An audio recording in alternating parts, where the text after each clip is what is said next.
This hearing will come to order. I want to welcome everybody to the hearing room. I appreciate your attendance. I certainly want to welcome all our witnesses. I know your stories will be hard to tell, but I truly appreciate you making the time and willing to share your stories. In our first hearing of this Congress titled, "The Corruption of Science and Federal Health Agencies, How Health Officials Downplayed and Hid Myocarditis and Other Adverse Events Associated with the COVID-19 Injections," I asked Dr. Joel Walscock, an orthopedic surgeon injured by the COVID injections, to describe how those suffering from COVID injection injuries felt. His one-word answer: abandoned. The purpose of today's hearing, titled "Voices of the Vaccine Injured," is very simple: to give a platform to those individuals and families who have been abandoned, their injuries and suffering dismissed and forgotten. In addition, we will also hear from witnesses whose lives were devastated by fatal cases of severe influenza. We all fear death and disease. The appeal of a simple shot that can prevent both is obvious and powerful. Unfortunately, this strong appeal has overridden critical thinking and prevented rigorous cost-benefit analysis from being done. The faith in vaccines and vaccination policy is protected with religious-like zeal, and those questioning them are viewed as apostates, dangerous apostates, more than deserving of the scorn, vilification, and retribution heaped upon them. An open-minded review of the history of vaccination dating back to Edward Jenner, the creator of the smallpox vaccine, is both interesting and enlightening. Reading books like Dissolving Illusions, Turtles All the Way Down, and Vaccines, Mythology, Ideology, and Reality, or a May 21st, 2025 Substack by Toby Rogers titled "Mapping the Entire Field of Autism Causation Studies in One Article," certainly opened my eyes, and I sincerely hope will open millions more. And while I haven't mentioned it, I'd like to enter Toby Rogers' article Substack into the record without objection. It'll be entered. Understanding the recent history of vaccines is essential to developing a fair-minded viewpoint. In the early 80s, investigative journalists and lawsuits were beginning to highlight the harms caused by vaccines. This led to jury awards for injuries and the withdrawal of pharmaceutical companies from vaccine manufacturing and distribution. The availability of vaccines was at risk. This legitimate concern was addressed with the passage of the National Childhood Vaccine Injury Act of 1986, which led to blanket immunity for vaccines through subsequent regulation.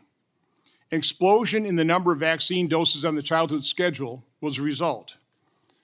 According to Mr. Rogers, quote, "Prior to 1986, there were 3 routine vaccines totaling 7 injections.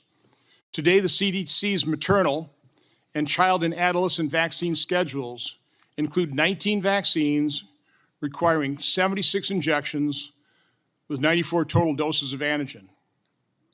In August 1997, the FDA under President Clinton's administration issued draft guidance to allow pharmaceutical companies to advertise directly to consumers beyond print media into TV and radio. According to one estimate, drug companies spent $10 billion on direct-to-consumer advertising in 2024, currently accounting for almost 25% of evening news ad minutes on major networks. That amount of spending has paid off handsomely for Big Pharma and its ability to control the narrative and suppress stories of drug and vaccine injuries. But to understand the true reality we face, there's nothing like hearing from those who have suffered the adverse events that are rarely acknowledged by the medical establishment, federal health agencies, and the corporate media. Today, we have 5 witnesses who will tell how drug and vaccine injuries have impacted their lives. We will also hear from 2 witnesses who advocate for, quote, "routine immunizations across the lifespan," unquote, because they lost loved ones from a disease vaccines were intended to prevent. Thank you for all taking the time to appear before us today. As difficult as it will be for you to testify today, it's important for the American public to hear your testimony. Senator Blumenthal. Thank you, Mr. Chairman. Welcome to our witnesses and welcome to all the visitors who have come to this hearing. I suspect that we have diverse views in our audience, and I welcome all of you, regardless of your views, because I think your being here is immensely important to give voices and faces to what we will hear from our witnesses by way of their testimony. The loss of a loved one, as we all know, leaves an indelible imprint on our lives. It creates an unfillable gap that is almost impossible to overcome at the time it happens, and time sometimes heals, sometimes not. I feel a very deep empathy for the pain and heartache experienced by everyone on this panel, and I thank you for your courage, whatever your testimony is going to be, your courage and conviction coming forth today. Parents and loved ones should never have to know the type of heartache that comes with the loss of a child, and it's a loss that was common, all too common, before vaccines were developed. Smallpox killed approximately 500 million people in the 100 years before it was declared eradicated in 1980. 90% of deaths are believed to have occurred in children under 10 years old. But that risk was eliminated thanks to vaccines that led to smallpox becoming the only disease to have been completely wiped out on the globe. Parents, I will say, including my own, with my brother and me, used to live in fear of their children contracting polio. I will never forget one summer when my brother had a very high fever, all of the symptoms of polio, the anxiety level in our house was incomparable. I was barely old enough to understand what might happen. In bad years, 15,000 United States children were permanently paralyzed. But again, thanks to vaccination, those fears no longer permeate our society. Despite enormous advances made over the last century, still far too many people, many of them children, die of vaccine-preventable illnesses every year. I'm reading a book right now called Everything is Tuberculosis. It's by John Green. It's on the New York Times bestseller list, so I don't need to give you all the details of information. It is about tuberculosis and about how treatments and medicine is available for tuberculosis, which could eradicate it, but for many of the deep suspicions and anxieties in developing countries. One of the characters in this book, it's nonfiction, is a young boy who at 5 years old was stopped from treatment by his father because of his distrust for medicine and his reliance on other kinds of cures. I am deeply grateful to Eric Stein, who lost his 4-year-old sister, and to Cerise Murata, who suffered the tragic death of her 5-year-old son, for their courage in coming forward to share their stories with us today. Stories like theirs were once the norm. At the beginning of the last century, infant mortality in the United States was more than 100 times higher than it is today, and over 60% of those dead children succumbed to infectious disease. A century later, thanks to, in large part, widespread vaccination, that figure has dropped to 2%. But as you will hear today, the fact that these deaths are now rare doesn't make them any less tragic. And every one of them is a tragedy for parents who survive, parents like Catherine Al-Qaidi. In January 2012, Catherine's infant son, Brady, died in her arms from pertussis, commonly known as whooping cough, at just 2 months old. And I would like to give her the opportunity to talk to you directly, recounting her unimaginable loss. And if you could play the video that we have. Hi, my name is Catherine Alcade from Chicopee, Massachusetts. Our son Brady passed away in 2012 from whooping cough. He was born November 20th, 2011 and passed away January 28th, 2012. Brady was a very happy, very healthy baby boy. After the holidays, Brady developed a cough. We were in and out of the hospital trying to figure out what was going on. His breathing, couldn't keep food down, and eventually it worsened. Brady spiked a fever. We took him back to the emergency room where he was admitted to Bay State Medical Center. We spent the next 10 days with tests, breathing tubes, feeding tubes, trying to stabilize him and get through the hard part of the disease.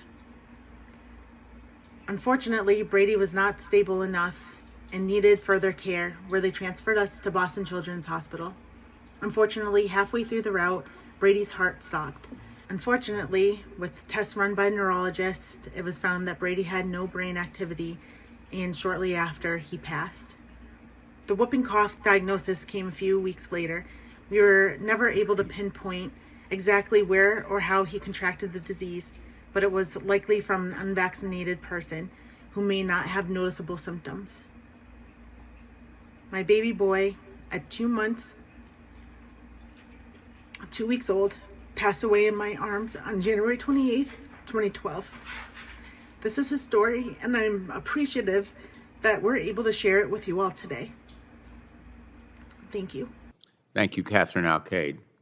Someone else's decision not to get vaccinated likely caused her child to be taken away from her, devastating her family. I fear stories like Catherine's will become more and more common in the years ahead. This year, the United States is on track to record more cases of whooping cough than it has in 7 decades.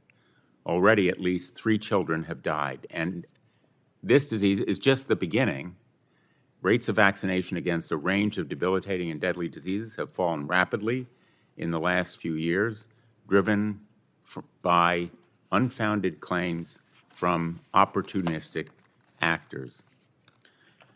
We're already paying a price. 25 years ago, measles was declared eliminated in the United States of America, but barely halfway through this year, our country has more cases of measles than it has had for more than 3 decades. 3 people, 2 of them children, are dead. And I have a poster with some of the measles headlines.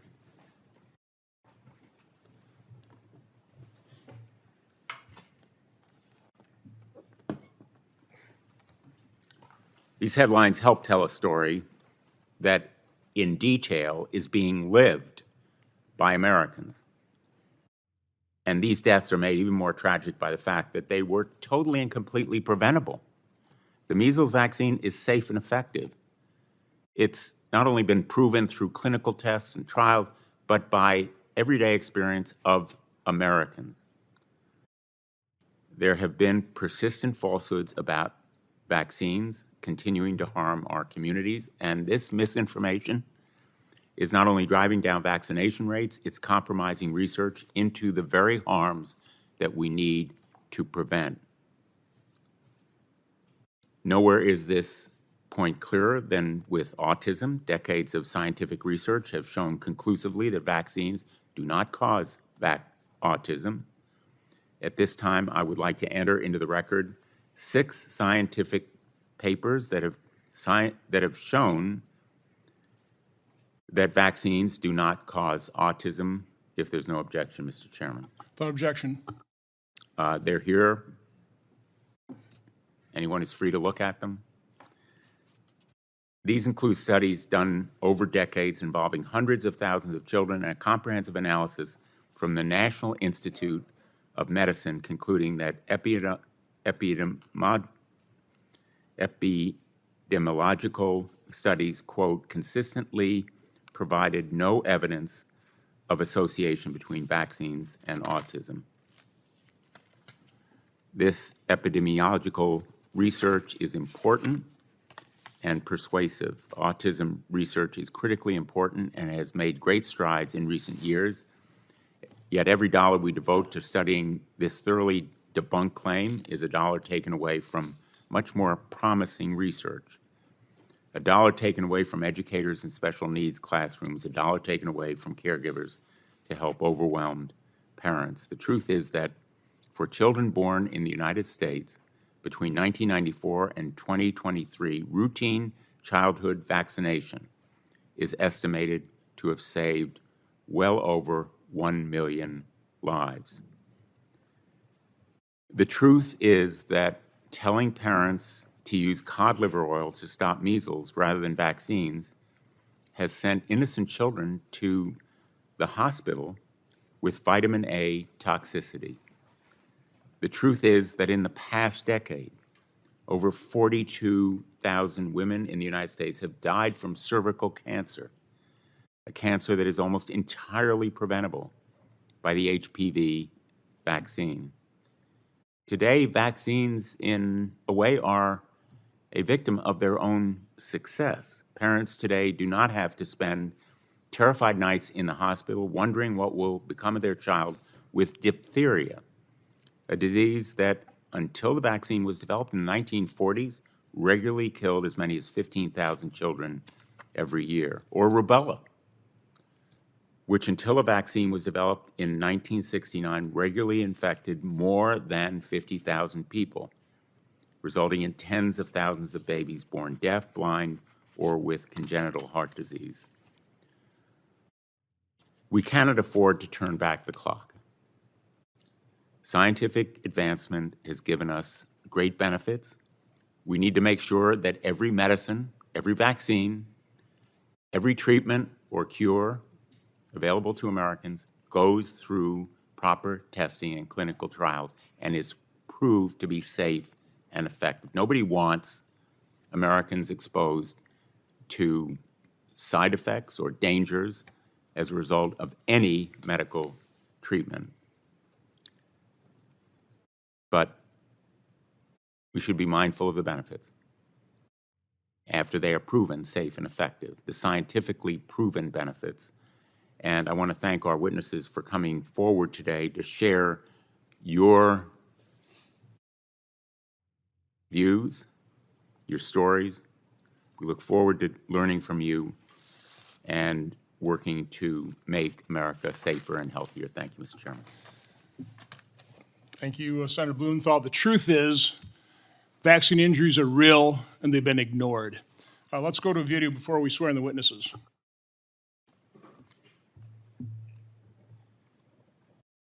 During the nationwide Vaxxed and CHD bus tours, the compelling stories of thousands of individuals devastated by vaccines were videotaped. The two bus tours together collected over 12,000 signatures on behalf of people who were injured or died from vaccines. What follows is a small sample of the 2,400 video testimonies obtained during those tours. She was born completely healthy, normal, beautiful, light of my life, light of my family's life. She did receive hepatitis B vaccine and became severely jaundiced, just severe. It just kept telling me everything was normal, and I knew something was really, really wrong. You don't believe your child is gone until they come tell you for real that she's gone. I was told SIDS, sudden infant death syndrome. And in the support group meetings I went to, every parent, every single parent there would bring up vaccines and ask. Every story had vaccines involved. A lot of a child died the next day. Got vaccines, high-pitched scream, projectile vomit, whatever, until they died within less than 24 hours. So we were all asking our SIDS support group leader, is there a connection? It just seems like all of us feel like vaccines are involved. He was very athletic, he was very smart, and just a very caring and loving child. I did exactly what the doctor said. I took Cameron, who was sick, and I gave him the flu shot. He had a fever. I couldn't break the fever. By Monday morning, he was having seizures. This is Cameron at 6 the basketball game one day before he got sick having the seizures. This is Cameron in ICU the next day. Now he has cognitive delays. He no longer speaks. The doctor finally said, we don't know what happened, but I would recommend that you never give him a flu shot. So at 2, 4, and 6 months, Billy had his normal baby vaccines. He was due his MMR vaccination at 12 months. The day Billy got the MMR was a living nightmare. His eyes were doing this, and he was shaking like this. We get to hospital, we rush him in, doctors are coming in and looking at him, and that's when they said, he's had a reaction. Without a doubt, what's happened to Billy has changed his life. What I have on my hands now is a 19-year-old man. He's 6'2". He is volatile. On good days, Billy is brilliant. He's an angel. On bad days, the slightest thing can trigger him, and he's scary. Push the stress level, Philly. It's Milk, don't touch Ellie. Otto was born perfectly healthy. He was walking, running, climbing, and hitting every milestone. After his 17-month round of vaccinations, he had an autoimmune reaction. It was vaccine-induced transverse myelitis. One night, he went from being able to walk to no longer being able to stand. He was paralyzed from the waist down.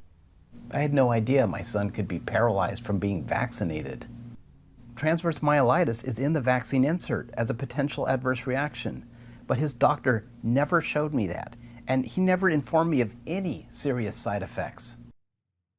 He was your typical boy. When he was born, he was happy, healthy, everything was flowing perfect. He was walking, talking, all of his well checkups, everything was on time, everything was great. Then he received his chickenpox vaccine, and things really started to deteriorate from there. He was diagnosed with Guillain-Barré and told that it'll be fine, it'll pass in a few days. My happy, healthy baby boy, in a matter of 4 days, went into a near vegetative state of being. The way he described it was that something in the chickenpox vaccine itself counteracted something in his genetics and caused his immune system to turn on itself. He loved baseball, snow skiing, indoor skydiving. Motocross was his passion. Anything that has to do with an adrenaline rush. The doctor says, hey, he's the age that you should get the HPV vaccine. I said, okay. On day 1, his full neck and his whole right arm was completely paralyzed. My husband took him in to Instacare, holding his head for him because he couldn't get out of bed. It does suck, like, not being able to play sports anymore. Because I did do a lot of sports. They say 1 in a million, but I know too many people that have been vaccine injured, and I don't know more than 1 million people. He was saying mama, and I was so proud that this child said mama first and not dada. We went in, as most parents do, regular vaccinations. When I went to get closer to him to wake him up, I saw that his eyes were partially propped open and he was dead. I knew at that moment what took his life. There was no question what had happened. We went back to the pediatrician. All of her questions were, was your son vaccinated? When did he start having problems? When did the seizures start? It was all around the vaccines. She said, if it's any vaccine that caused these seizures, it's the DTaP. And I said, can you put that in writing? And she said, no. The Vaxxed and CHD bus tours were not designed as research projects, but the evidence obtained should not be ignored. Every single vaccination on the children's vaccine schedule had reports of serious and permanent injuries, many of them including death.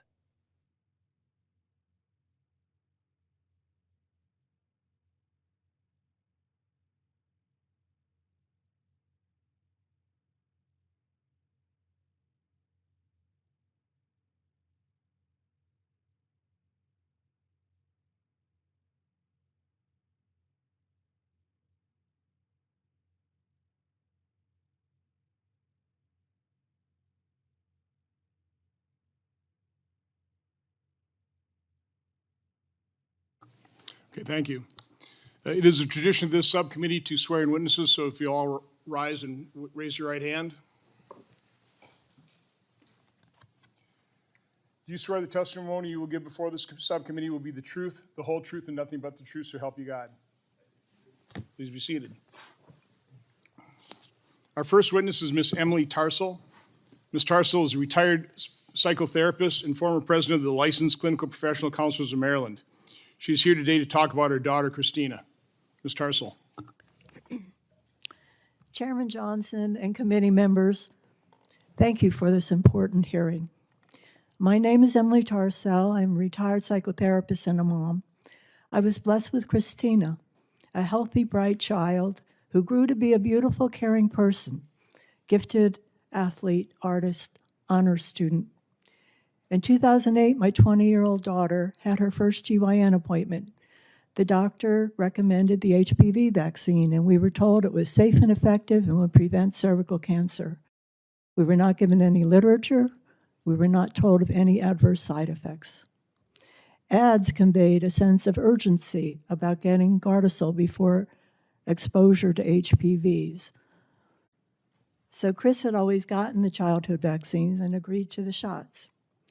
After vaccination, my daughter developed new conditions: joint pain, chronic sinus congestion, intermittent rashes, rapid heartbeat, dizziness on standing, unusual fatigue, and arrhythmia. We saw doctors, and Chris had an EKG, which came back normal. So we thought everything was okay. We later learned that this was the wrong test and Chris should have had a Holter monitor. No one connected the dots because even doctors are uninformed of vaccine adverse events. She continued with the shots, and 18 days after the third shot, she was found dead in her bed at college. You cannot imagine the hell of seeing your child lifeless.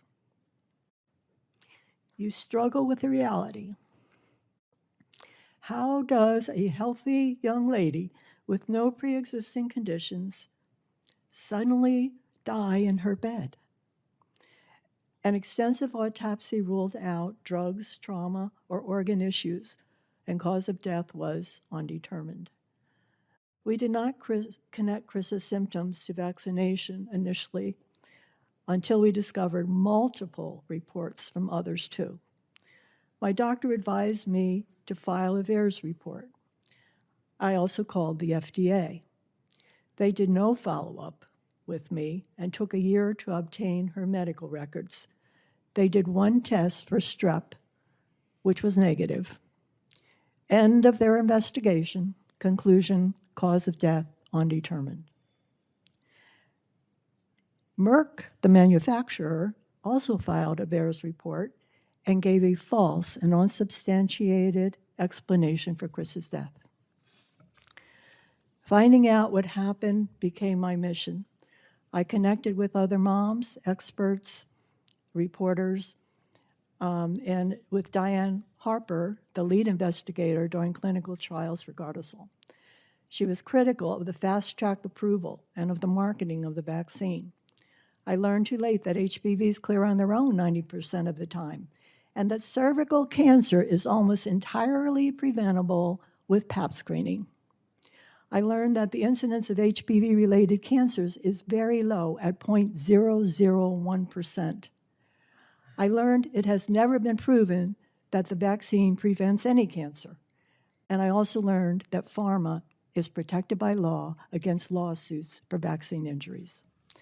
Our only option for investigating Chris's death was to hire an attorney and file a claim in the NVIC program. My super attorney, Mark Sadaka, filed our claim against HHS in March of 2010. Our world-class experts, immunologist Dr. Schoenfeld and cardiologist Dr. Eldar, were prepared to describe at the molecular level how Chris had died from a fatal arrhythmia induced by an autoimmune response to Gardasil, which caused antibodies to attack the calcium channel in her heart. After 8 years of litigation, HHS conceded by preponderance of the evidence that Chris died from her HPV vaccinations. Chris died from a vaccine she never needed, which was falsely advertised to prevent cervical cancer. She was the 23rd of 32 deaths reported in 2009. By 2023, there were 73,366 VAERS reports, including 555 deaths. Only 1% get reported. Additionally, of that 1%, almost 70% of the reports came from Merck, and 9 out of 10 of those reports lack sufficient information for follow-up. And despite this gross underreporting, FDA stated there were 3 times more adverse events reports for Gardasil than all other vaccines combined before COVID. The public has been misled and misinformed about the risks and benefits of the HPV vaccine, and to that end, I am here on behalf of Chris to raise awareness to help others. Our website, GardasilHPVTruths.com, has much documented information, including 90-plus studies. Thank you for listening. Thank you, Ms. Tarsell. I would ask all the witnesses to speak right into your microphones there so we can hear you. Next witness is Mr. Eric Stein. He's the Marketing, Communications, and Programs Specialist for Families Fighting Flu. He's here today to talk about his sister, Jessica. Mr. Stein. Dear Senator Johnson, Senator Blumenthal, and other members of the subcommittee. First, I want to thank you all for having me speak today. Like you said, my name is Eric Stein, and I'm a flu survivor and brother of Jessica Stein. My family lost Jessica to the flu when I was 2 years old and she was 4 years old. I have a photo here of Jessica and I together when we were both alive. We went to preschool together, and in early January of 2002, there was a virus going around our school. Both Jessica and I got sick and missed a couple days of school, but we ultimately both recovered and returned to school like everything was normal. When we came back to school, we were doing everything as normal, going to classes, going to birthday parties, going to hang out with our friends. And my mom now tells me, and she reflects, that Jessica, after this happened, did start to need a nap in the afternoon, which was unnormal for her, but nothing that we were too concerned or alarmed about. In late January, Jessica seemed to relapse. She had mild fever, she was vomiting, she was becoming dehydrated, and after a couple of calls to our pediatrician, they told us to walk, not run, to the hospital and get her checked on.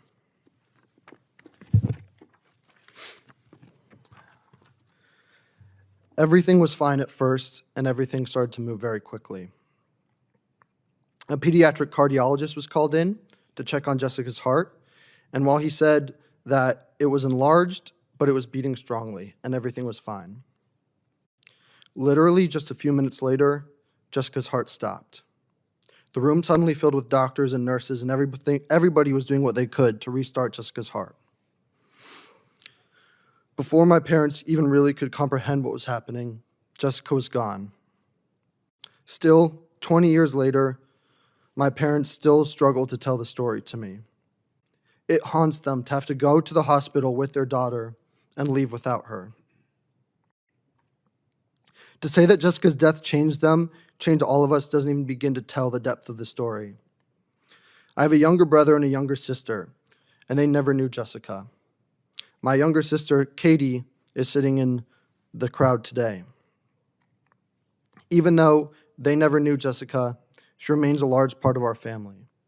My uncle painted a portrait of her that hangs in our kitchen, and we talk to her, and we talk about what she would have been like and what she would be doing right now if she was still alive today. On her birthday and the day she died, we go to her gravesite as a family. My parents' strength is something that I will always admire. Though I was too young to realize it at the time, they turned their grief into action. In a time before Facebook and social media, they found other families all who had lost a child to flu. They came together, worked hard, and we still work each day to keep this unnecessary tragedy from happening to other families. When Jessica and Emily and Amanda and Alana died, the flu vaccine was not recommended for their age group. Our families changed that. They went to the CDC, they testified in front of the Advisory Committee on Immunization Practices, which many know now as the ACIP, and it wasn't easy, but ACIP listened. They changed the recommendations to where it stands today, that everyone 6 months and older get an annual flu shot. This is how my family honors Jessica. That's the work that Families Fighting Flu and the organization my parents helped found and that I work for today is all about. No more unnecessary lives lost or impacted due to vaccine-preventable diseases. Through my work with Families Fighting Flu, I've had the benefit of meeting many different families who have all been impacted. And one quick one I want to tell you guys about today. Caden Stevenson from Michigan lost both of his legs when he got the influenza and sepsis crept into his bloodstream. And to save his life, doctors had to amputate both of his legs, which he will live with these disabilities permanently. Thankfully, doctors were able to save his life. I know not everyone shares my views on vaccines, and I have enormous respect for everybody sitting here today coming forward to tell their story. I worry that the misinformation that I hear from my colleagues, my friends, and people my age are pushing us back to a time where vaccines weren't available and when people were dying at large rates from vaccine-preventable diseases. I would like to say that many vaccines are more like a seatbelt. While they might not prevent you from getting the actual disease, they are going to be your best prevention from serious complications from that disease. Deaths like my sister's, like other people from Families Fighting Flu, and serious complications like those from Caden and many other families could have been prevented by vaccines. Other diseases like flu, measles, chickenpox, polio are all seeing a little bit of a rise and dips in vaccine rates. When I think of the lives impacted by flu, I think of my sisters, of course, but also the roughly 27,000 Americans who died just this past year. And that doesn't even count for the 600,000 who were hospitalized due to flu, and some of them suffer permanent complications that they will live with for the rest of their lives. Vaccines save lives and keep people healthy. A vaccine could have saved my sister's life. Thank you. Thank you, Mr. Stein. Our next witness is Dr. Brian Hooker. Dr. Hooker is the Chief Scientific Officer at Children's Health Defense. He has a doctorate in biochemical engineering. He's here today to talk about his son, Stephen. Dr. Hooker. Thank you, Senator Johnson. My name is Dr. Brian Hooker. I serve as the Chief Scientific Officer of Children's Health Defense and Emeritus Professor at Biology at Simpson University. My son, Stephen, was born on February 10th, 1998, and was a healthy baby boy. My wife and I made sure he was vaccinated on time per the CDC schedule. I didn't really know what a vaccine adverse event was at the time and thought I was doing the best for my son. Steve was born in the thimerosal era, where most hepatitis B, Hib, and DTaP vaccines distributed in the U.S. contained upwards to 25 micrograms of mercury from the preservative thimerosal. By my son's 15-month well baby checkup, he was exposed to an accumulated total of 237.5 micrograms of mercury, and in 2 of his checkups at 2 and 6 months of age, received a single-day mercury exposure of 62.5 micrograms, which exceeded the current EPA safe exposure limit by nearly 200 times.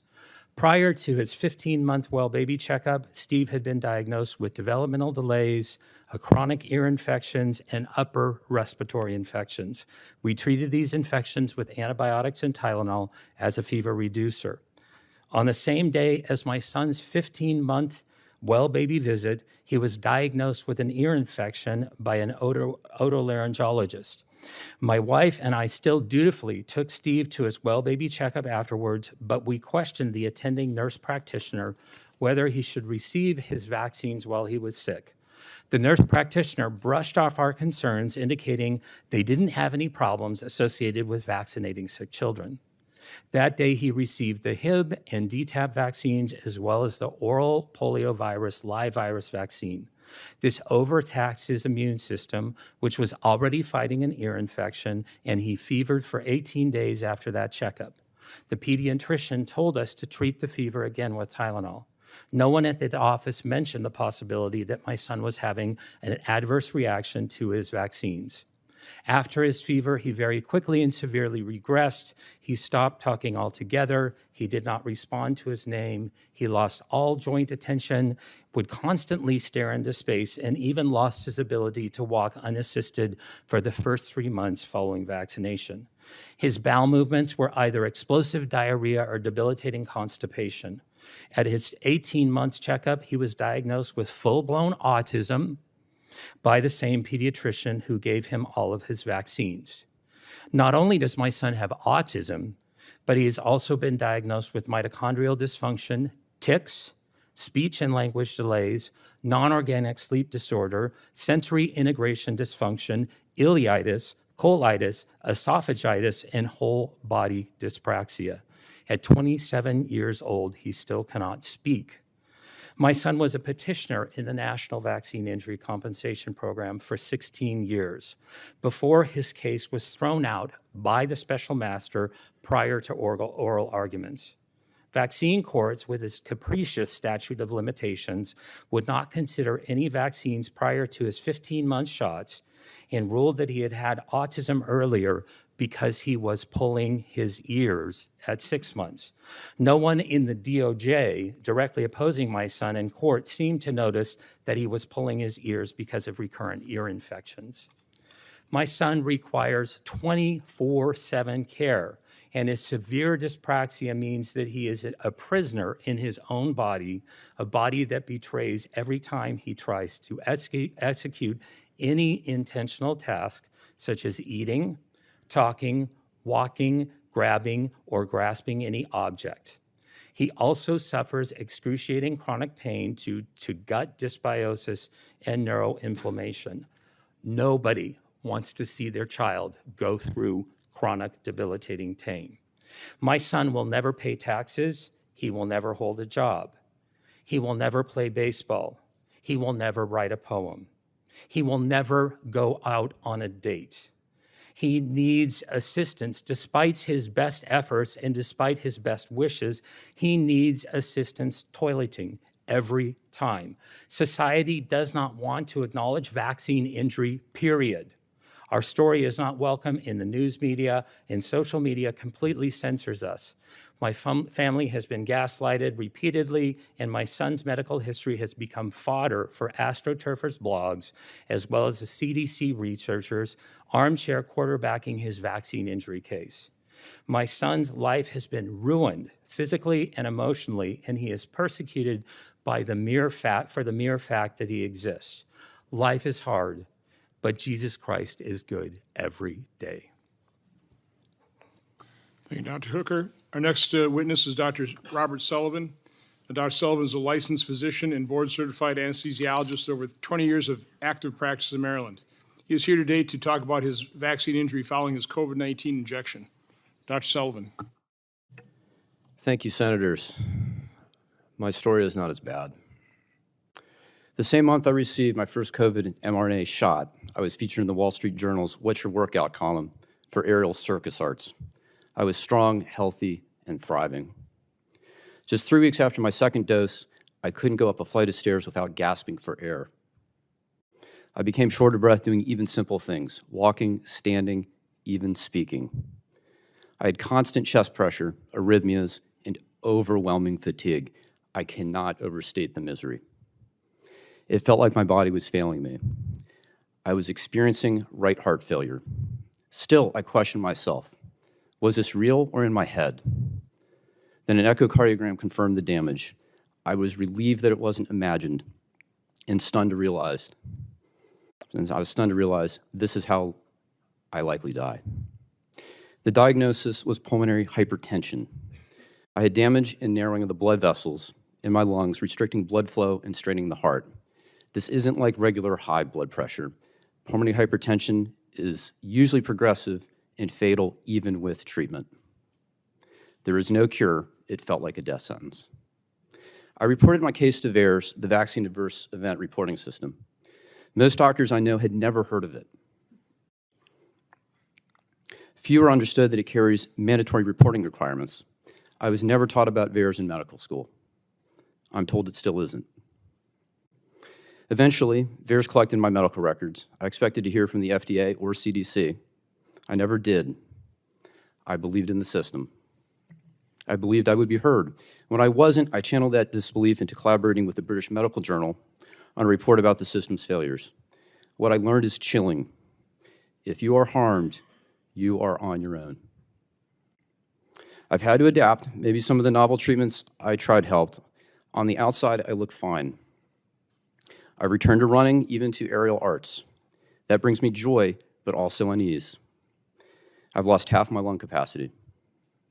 If I can look this normal while carrying that much damage, how many others are out there suffering silently? In researching my condition, I found the Georgetown scientist who predicted my specific problem. The very same month of the vaccine rollout, he warned that spike protein exposure, whether from the virus or from the shot, could harm the blood vessels in the lungs and placenta. Spike protein itself from the SARS-1 virus, SARS-1, also caused vascular damage in animals. I learned many hospitalized COVID patients developed pulmonary hypertension. Autopsies showed the same kind of lung vessel damage I had. Long COVID patients with persistent breathlessness have the same findings. As in my case, their symptoms improve, but the damage remains. We now know the SARS-CoV-2 spike protein can damage the lungs, heart, and brain in animals. It is toxic, irrefutably so. I know that's uncomfortable to hear. One study found athletes who got mRNA boosters saw drops in aerobic capacity equivalent to aging 5 to 10 years in just 1 week. Why is this? I now see colleagues and patients struggling with daily tasks. Many are limited by unexplained shortness of breath. Could this be a spectrum of vascular damage like what happened to me? These are urgent questions. This is not normal aging. This is not simple deconditioning. Until we study this systematically, we won't know how many have been injured by COVID or by the spike protein itself. Our medical system must honor its foundational oath, do no harm. When harm does occur, the right thing is to recognize it, acknowledge suffering, and work to relieve it while advancing research into safer therapies. Government must serve as a safeguard, restoring accountability, transparency, and public trust. And above all, every medical decision must be grounded in truly informed consent. Patients deserve and demand clear, honest information. The freedom to decide what's right for them is a right. Mandatory medicine is not medicine. Acknowledgement matters, being seen, heard, and believed. That is the first and perhaps most important step in healing. To others who have been harmed, I see you. While our injuries differ, I understand the suffering and isolation that comes when the system meant to protect you instead abandons you. I believe you. Senator Johnson and members of the committee, thank you for giving us this opportunity to start to heal. Thank you, Dr. Sullivan. Our next witness is Ms. Polly Tommy. Ms. Tommy is the director of Children's Health Defense TV and is an internationally recognized health freedom advocate, filmmaker, and author. She is here today to talk about her son, Billy. Ms. Tommy. My son Billy entered the world as a healthy, perfect baby with an APGAR score that reflected his perfection. We followed every wellness check, every vaccination schedule, believing in the system that promised our child safety. For his entire first year, Billy thrived, meeting milestones, crawling, babbling, growing. Yet everything changed at 13 months, the day he received the MMR vaccine, the only one on the schedule back then. That day I walked into the doctor's office, trusting the advice of professionals who emphasized the importance of vaccinating against deadly diseases like measles. Billy had just finished a round of antibiotics, but the nurse reassured me that the MMR vaccine was essential. Like any diligent parent, I followed these instructions. Hours after the vaccination, Billy's perfect world shattered. He became lethargic, sleeping for long stretches. When my husband came home that afternoon and went to check on him, Billy was convulsing, his tiny body gripped by seizures. We rushed him to hospital, desperate for answers, but the doctors, after hearing he'd had the MMR, said, "It's perfectly normal, it's perfectly common. Lots of children have seizures. He'll be fine. Antibiotics, Tylenol, he'll be fine." But he wasn't fine, and he's still not fine, age 29. He's severely sick with severe autism. We made the movie Vaxxed. to try and understand and warn the world about the real dangers of the MMR vaccine. I even vaccinated my child after I had Billy because I was so pro-vaccine and so into the system. Just the MMR was the problem. But then we got out on the bus. We took a bus and we traveled around America, listening to parents around America, what had happened to them when they vaccinated their children. And what we saw was utterly horrific. We saw so much death following baby vaccines. These parents would vaccinate their perfectly healthy child, and then their child would die. We saw a video at the beginning of this about the whooping cough. I've interviewed so many parents, and one comes to mind, Carrie Bundy's baby. At 4 months old, she pleaded with the doctor, should I vaccinate my child? He's premature. Oh, yes, said the pediatrician. If you don't vaccinate your baby, he could die of whooping cough. She vaccinated that baby, and he was dead in his crib following that. That is the same story we hear over and over again.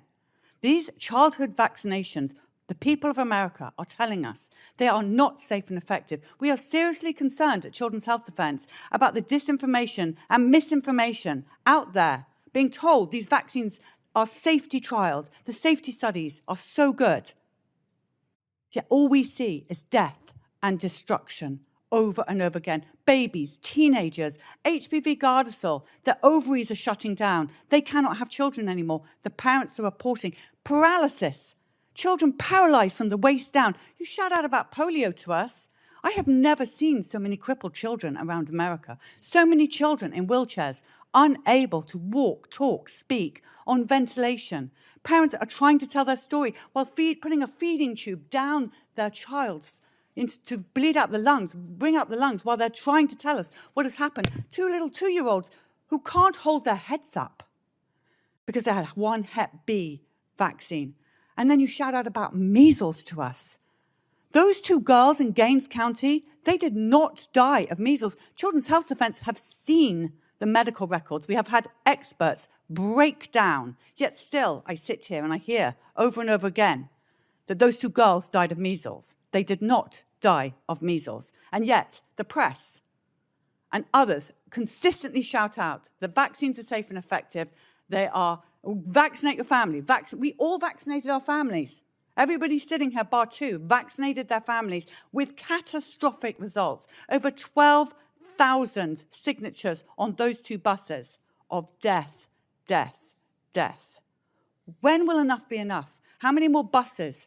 How many more children killed? How many more injured adults? And here's a question for you, the senators. Who is going to look after our children when we, the parents, are no longer around? That can't use a toilet, that will never date. All those things Dr. Hooker said. Our children are trapped at 29, 30 years old. They will never pay taxes. They need 24-hour care because of one vaccine, one moment in time.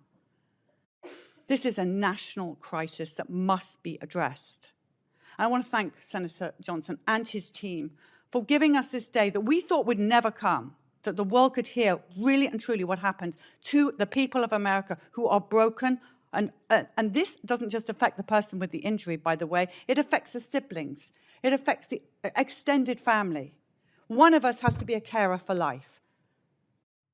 So this has to stop. And we implore you, please, to follow us at Children's Health Defense, at least break down the truth and get to the truth behind the science of what is really happening. No more Pfizer-sponsored science. We need independent science, and we need our pediatricians to stop getting bonuses for vaccinating our children. So thank you to Senator Johnson and his team. Thank you, Ms. Tommy. Our next witness is Ms. Cerise Murata. Ms. Murata is the Deputy Chief Executive Officer of Vaccinate Your Family, a national nonprofit. She's here today to talk about her son, Joseph. Ms. Murata. Thank you. Hello, my name is Cerise Murata, and I am a mother who lost my child to a vaccine-preventable disease. Thank you for allowing me to be here today and share my story. In 2009, my 5-year-old son, Joseph, was a healthy kindergartner. He was a typical little boy who loved Star Wars and Spider-Man. As a family, we enjoyed playing board games and building puzzles. Joseph was smart, funny, and inquisitive. Simply put, he was one of the joys of my life. I was a protective mother, and like other parents, I always tried my best to keep my children safe. To be honest, the thought of losing a child to a vaccine-preventable disease never occurred to me. At the time, I incorrectly thought that these diseases were a thing of the past, until I lost my son Joseph to flu during the H1N1 pandemic in October 2009. This is a picture of Joseph.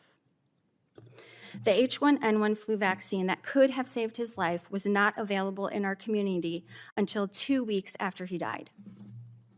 Joseph was one of 288 children who died during the 2009-2010 flu season, and one of over 2,700 children who have died from flu since 2004. Just this past flu season, 260 children have died from flu, the highest number of pediatric flu deaths we have on record for a non-pandemic year. And that's just flu. Right now, because of declining immunization rates, we have outbreaks of measles and pertussis. Due to mis- and disinformation, lack of access, anti-science sentiment, and other factors, Americans are continuing to die from diseases we have the tools to prevent. Parents continue to bury their children. We know from history what will happen if these trends continue. There is no acceptable loss when it comes to a child. Let me briefly share how my life has changed since losing Joseph. It was incredibly devastating to watch my child die in front of me in an ICU room. It was incredibly hard to go home that morning and tell his 7-year-old sister that her little brother wasn't ever coming home. Let me share what it felt like to walk into the funeral home, holding my daughter's hand and preparing her to see Joseph laying in a small coffin. Let me share how unbearable it was to stand in line at the county clinic to get my daughter her H1N1 vaccine, a vaccine that could possibly have saved Joseph's life. Let me share how incredibly painful it has been for my family each and every day to remember that Joseph will never graduate college, get married, or have a chance to contribute to society. Let me share how my heart breaks over and over and over again because he is no longer here. Now multiply that by thousands of other parents who have lost a child to a vaccine-preventable disease over the years, and the thousands more that are at risk if people don't have access to science-based, factual information about vaccines, vaccine safety, and vaccination services. Sadly, Joseph's story is not unique. I personally know many other parents who have lost their children. Maureen lost her 2-year-old son, JJ, to flu. Katie lost her infant, Callie, to whooping cough. Nicole lost her 10-year-old daughter, Teresa, to COVID-19. There are survivors, too, like Tamika, who had cervical cancer before the HPV vaccine was available. The list goes on. These families are just a few examples of the real impacts of these diseases. According to the CDC, about 4 million deaths worldwide are prevented by childhood vaccinations every year. Vaccines undergo extensive safety testing in clinical trials before they are approved for use, and the U.S. has robust safety monitoring systems to make sure these vaccines continue to be safe and effective following approval. I want to close today by acknowledging that my story and experiences do not in any way minimize those of my fellow witnesses. We are all doing the best we can with the information we have. But I would be remiss if I did not remind the committee that the science is clear. Vaccines are safe and effective. Without these life-saving tools, our families and communities are at risk. Thank you. Thank you, Ms. Murata. Our final witness is Ms. Crystal Cordingley. Ms. Cordingley is a published scientist with over 20 years of experience in the medical field. She's here today to talk about her son, Corbin. Ms. Cordingley. Chairman Johnson, Ranking Member Blumenthal, and members of the subcommittee, thank you for the opportunity to share my story, the story of how our lives were shattered in an instant and the nightmare we now live every day.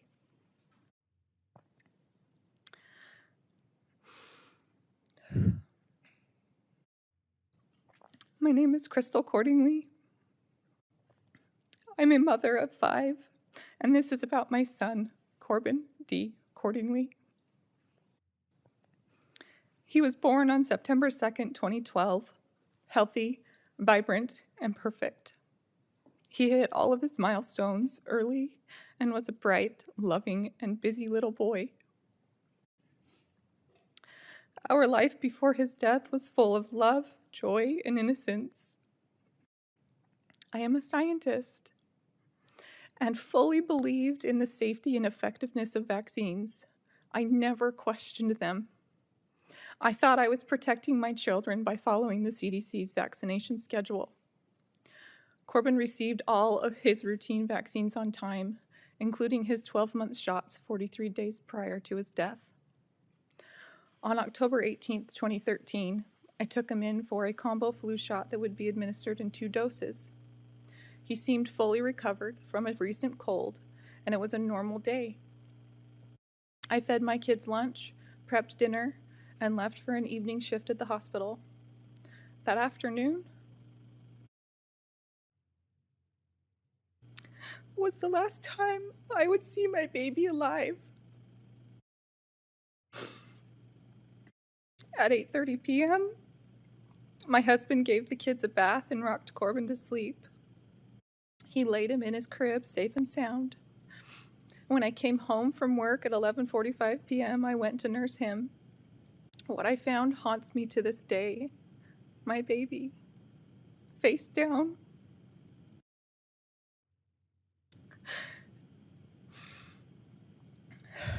Fists clenched, arms stiff straight to his side, body stiff and unresponsive. I screamed for my husband to call 911 and immediately started CPR. When I opened his mouth, his tongue was stiff with rigor mortis and his lungs gurgled with broken down lung fluid as I tried to breathe life back into him. I knew. The paramedics arrived within minutes, but it was too late. At the hospital, after what felt like a lifetime of trying to revive him, the ER doctor called time of death. My world shattered. How could this happen? He was healthy. Nothing else was different that day, except the flu shot. I repeated it over and over to every medical professional. He got his flu shot this morning, but no one would ever consider it. I was brushed off, told it couldn't have been the vaccine.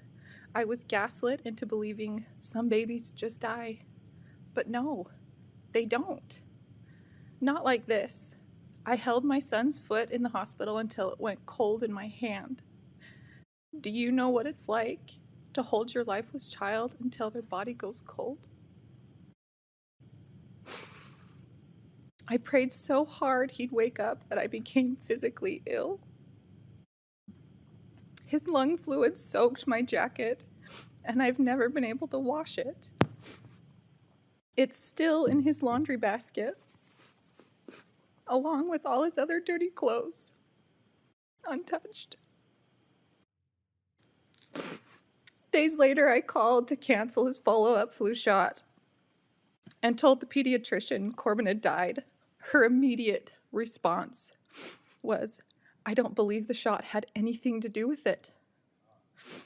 The medical examiner said the same, even after I asked her to send out testing. A month later, she admitted she forgot. When she finally did send tests, none of them had anything to do with determining whether the flu shot played a role in his death. Still searching for answers, we did every genetic test available. Myself, my husband, and our daughter. All clear. 2 years later, I submitted Corbin to a research study. They tested his brainstem and hippocampus. The lead researcher called me personally shocked. She said the damage and scarring she saw was typical in SIDS cases, but Corbin wasn't an infant.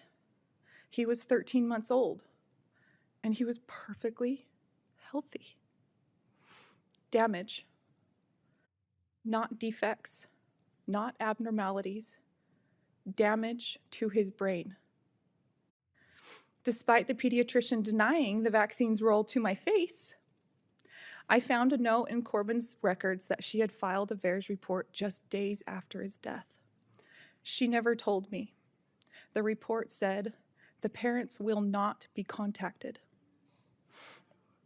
She also suggested I continue vaccinating my other children and offered hospital observation after each dose. Why offer observation if vaccines are safe? I was never given informed consent. I was never told about the lack of long-term safety studies.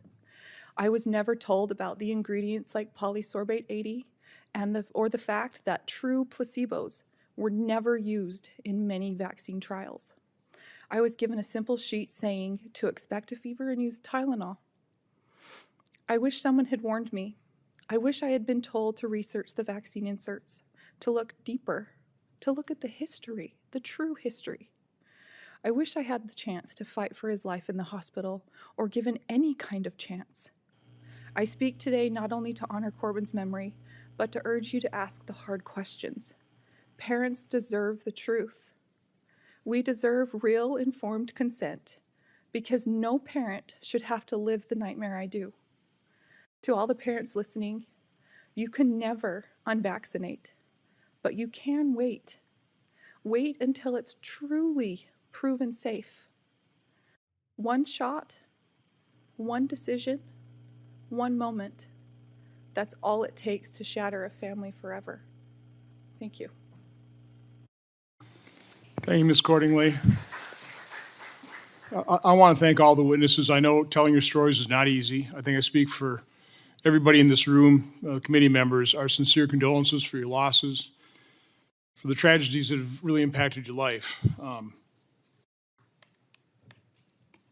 The divide here is wide. I don't doubt any of these stories. I don't. Where are vaccines useful? Where have they prevented death and disease? My guess is they have. But I also know that vaccine injuries are real. As I said at the onset, and they've been ignored. From both sides, we've heard misinformation. I mean, it's a weaponized word. Dr. Hooker, you've probably done as much, if not more, research into this area as anybody. Can you just comment on anything you've heard? Again, I don't want to make this contentious. I mean, you've all suffered horrible loss and tragedy, but this is a discussion. This is a debate. These are truths we have to seek out. So, Dr. Hooker, can you just? I mean, I'm just going to let you comment on things that may have struck you that you want to comment on. You know, we've heard over and over and over again industry canards and, you know, things that are cringeworthy to me as a parent and as a scientist. The preponderance of evidence around vaccines and autism basically in the United States consists of two studies that were done by a flawed and fraudulent CDC, one on thimerosal-containing vaccines and one on the MMR vaccine. Clearly, in the MMR study, when you look at the table, it shows a statistically significant effect of the MMR when given on time. 67% more boys getting the vaccine on time get autism diagnosis than those that merely wait until 3 years of age. Now, I had a whistleblower come forward to me to tell this information, Dr. William Thompson, in 2013 and 2014.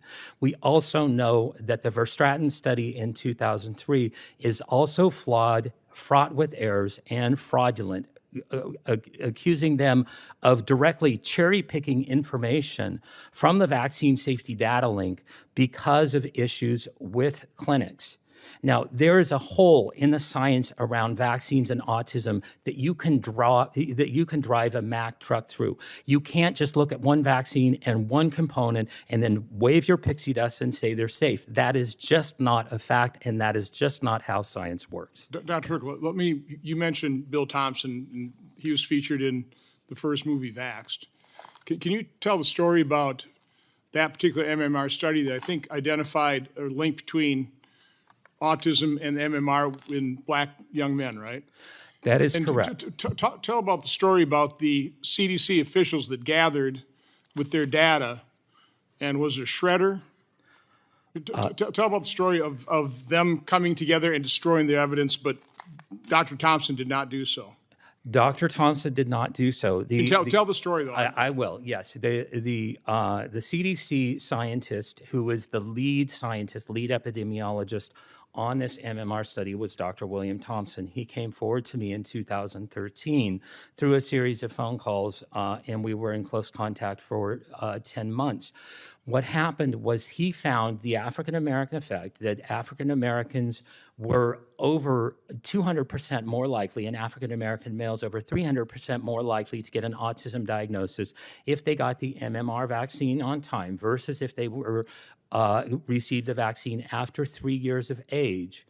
And when they got that evidence, when they got that information, they were told directly by the supervisors on the study, the same supervisors who were the co-authors of the Agent Orange.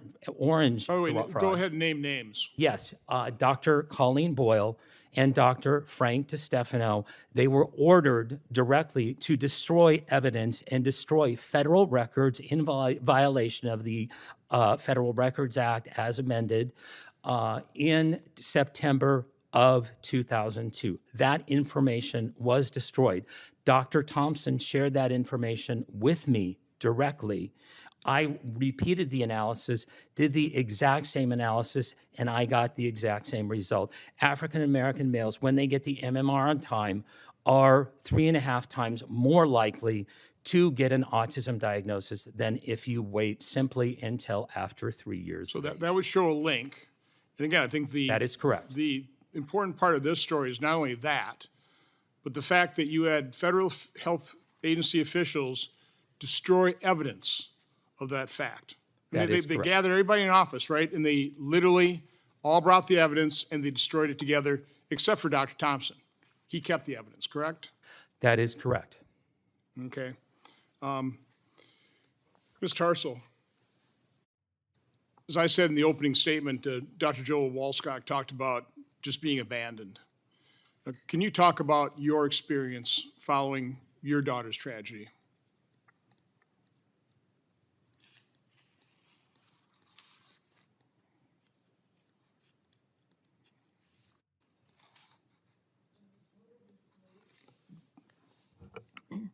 There was total disbelief in what happened.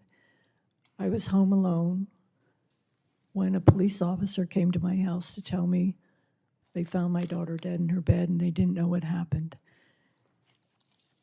It took quite a while for us to begin to put the pieces together.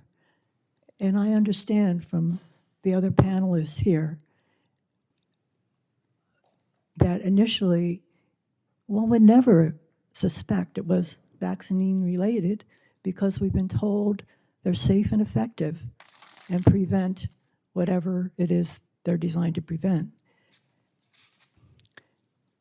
When that first became evident that other people, at the time Gardasil had only been licensed 2 years before, so at the time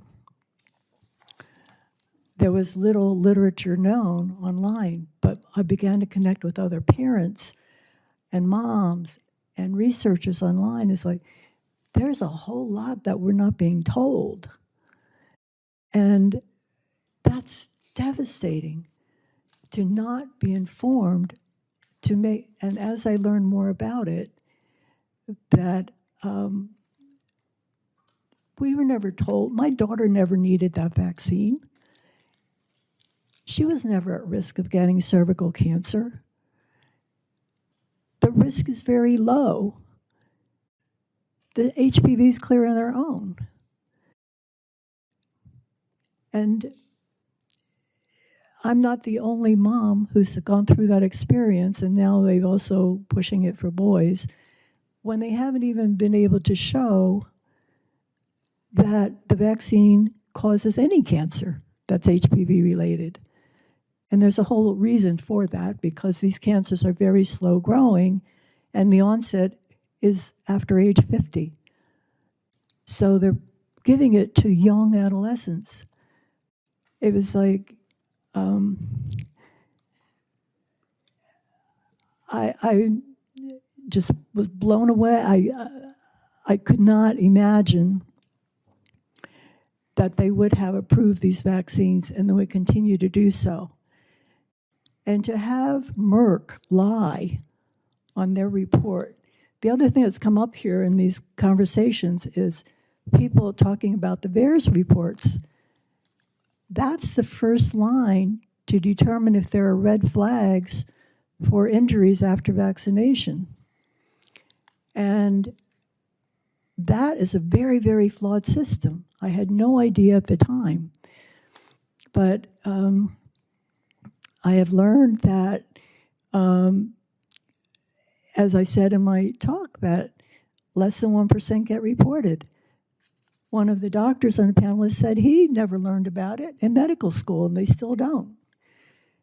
And how can this be? This is crazy. This is the front line to determine if there are vaccine injuries. And so I've been, I feel my daughter is here with me. I'm her voice. I am trying to make her death matter. I know of all these other moms who have lost their kids through various vaccines, but HPV vaccine in particular. There were 6 other mothers I was connected with back in 2008 who had lost their daughters. Thank God I had support and the ability to find out more. And that's why I'm here. I want to share it with other people. We all want the best for our kids. Okay, thank you. Senator Blumenthal. Thank you very much. And I want to agree with the chairman that we have an obligation to be constructive and understand and respect the losses that have occurred here. There's nothing antagonistic about the emotion that I feel, and I respect not just the losses, but the urgings for reform that have come from our witnesses and probably others in the audience who've suffered those losses. I'm a lawyer, prosecutor for most of my life. Destruction of documents is absolutely abhorrent. It should be investigated and pursued, condemned, if there has been destruction of any documents. I think we can all agree on that point. We have a system,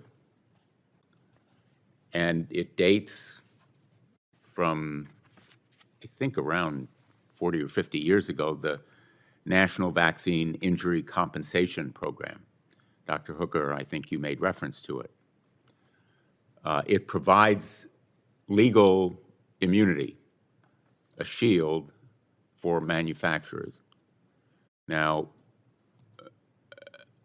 I am extremely suspicious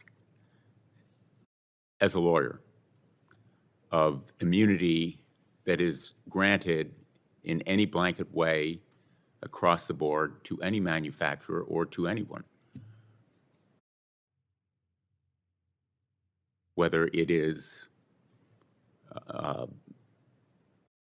any industry. And I would be interested to know whether others among our witnesses here today have sought to pursue claims under that program, I understand you did, Dr. Hooker, correct? That is correct, Senator. For some 16 years. 16 years, that's correct. And you got no relief. We had absolutely no relief whatsoever. Neither were we allowed oral arguments. So maybe we ought to look at this system. You know, agreed. I am not suggesting what should be done about it. I don't know whether you have legislation, Mr. Chairman, on this program. We're still in the exploratory phase here. Okay. So, you know, I'm a lawyer. I'm very result-oriented. And I am heartbroken to hear these stories. And it makes me want to do something. So, I'm not promising anything. So you might want to hold your applause. How about we ban pharmaceutical ads on TV? I'll co-sponsor that bill. I've advocated it, and you have a co-sponsor.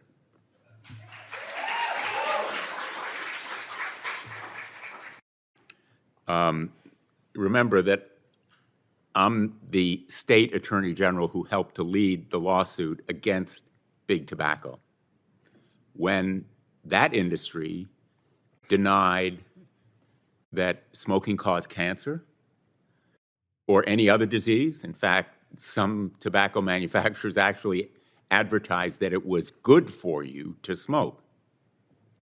And they knew at the time, talk about destruction of records, that tobacco addiction, nicotine addiction, and smoking caused cancer. They knew it from their own experiments. They hid it, and then they actually destroyed records. And that is one of the reasons why we won that set of lawsuits. When people said no one could ever win, that in effect, they were immune. I don't really think any industry should be immune from legal responsibility. And I'm not going to go into the other industries because I don't want to muddy the waters here. But I would be interested in looking at whether reforms are appropriate and whether, for example, the injury table ought to include other kinds of problems that allegedly are caused, and I use the word allegedly as a lawyer, by problems with vaccines. I am not a scientist. And so I really can't leap to any sort of conclusions here. And that's why in courtrooms we have expert testimony. And lawyers are reprimanded if they testify. So I'm not doing it here. But I do think that we need to be responsible in the way we talk about this issue, not to belittle any claims on one side or the other. And I just want to ask you, Ms. Murata, whether you have talked to families or individuals who've been affected by measles, whether you have found they've been discouraged from using the vaccine, and what you advise them to do. Thank you for your question, Senator Blumenthal. So at Vaccinate Your Family, we do work with patient advocates that have been impacted like mine, like my story. One particular measles story comes to top of mind for me. His name is Joshua. At the age of 30, he caught measles. He thought he had been vaccinated. He had asked his mother when he got sick, "Hey, Mom, was I vaccinated?" And he found out that he wasn't. He caught measles at his sister's college graduation and ended up in the hospital. Thankfully, he survived, but he had a really long road to recovery. So what we're seeing right now with outbreaks of measles is obviously very concerning to me as a parent. You know, we again want people to have the right information about how they can protect themselves and their families. I don't know personally of any story where someone was discouraged from reporting an injury, so I can't speak to that. Thank you. My time has expired. Thank you, Mr. Chairman. Senator Marino. Thank you, Mr. Chairman, for putting on this hearing. And, you know, a father of 5, 3 grandkids. In fact, my daughter's visiting me today and last night in D.C. Normally I get an alarm clock, but this morning I got a cute little 18-month-old face in front of me to wake me up. So to all of you, I can't even, you know, you say that you can relate. I can't. I can't even imagine what you're going through, and we have to figure out a way forward. So let me just, I think it's important, though, that we look at where we were to understand what we need to do to go forward. So I think most Americans expect that when you get on a plane, you buy a car, you get on an elevator, you eat a meal, that there's a standard of care that that company used, and if they didn't use a standard of care, that you have a path to get some sort of compensation for the lack of effort. I think most of us kind of expect that. So when we say anything is safe, there's nothing that's 100% safe, impossible. But what's interesting about this industry is that the government has decided that this particular industry gets a free pass, that this particular industry doesn't have to be liable to anybody. And to our ranking member, I'm glad that you're interested in these things. I think that's fantastic. But President Biden, or the auto pen, extended immunity for these pharmaceutical companies for 5 years on the way out the door. How does that happen? On December 11th, 2024, with no public notice, snap of an auto pen, liability is extended through 2029. So you look at it, you go, well, how does all this happen? And I think we also have to recognize that there was a lot of people who, for example, I'm sure for you, Dr. Sullivan, for you, Dr. Hooker, for many of you, when you even said, hey, is this a problem? You were banned on social media. No, okay, let's say that's not the worst thing that can happen to you in the world. But then the Biden administration then took it further and said, you can't go to work and make a living because your employer must either force you to be vaccinated, force you to reveal your public medical information, or you're unable to provide for your family. That's a very different thing, and yet complete silence. And so if we're going to go forward, I think we have to acknowledge where we were in the past, because what happened during those years was something that this country's never seen, a slide towards a government that's supposed to derive its power from the consent of the governed, was terminating people, working with social media companies that says, you know, if Ms. Tommy, if you put this post on, you can put a post that says, I think Senator Marino's tie is ugly. Totally fine. This was the FBI knocks on your door. You're deleted from social media. The White House was bringing tech companies to the White House saying, hey, we're going to work together to squash any dissent. This goes far beyond an informed decision that a parent has to make. It's tough, by the way. I tell my kids this all the time, my 2 daughters that have kids, being a mom or dad is hard. You have to make decisions for another human being. But where's the relationship with the government saying this is what you will do? And if you don't do these things, there's going to be severe consequences. So I'm all for going forward, but there has to be humility of looking backwards over the period of time in COVID and realize that our government did real damage to real people, from closing schools to forced vaccinations to the shunning, public shaming of people. So to my Democrat colleagues, I just, look, I get it. I was a private citizen up until 6 months ago. But what motivated me to come here to Washington, D.C. to serve this country was because our government lost its ever-living mind over the last 4 or 5 years. So on a go-forward basis, there's some obvious things. Why don't we treat the pharmaceutical industry like any other business? You make a car that kills somebody, you're liable. Now, by the way, as a former car dealer, driving a car safe. Okay? But will a car have an accident? Of course. Flying is the safest thing you can do. But are there accidents? Of course. But why are we exempting certain industries? And of course, then you start thinking, well, what's the money that goes into it? When you go to make a decision for your child, is a doctor actually being a fair arbiter? Or are they thinking, hey, there's a pharmaceutical rep that's going to pay me based on how many vaccines I prescribed, how many prescriptions I fill?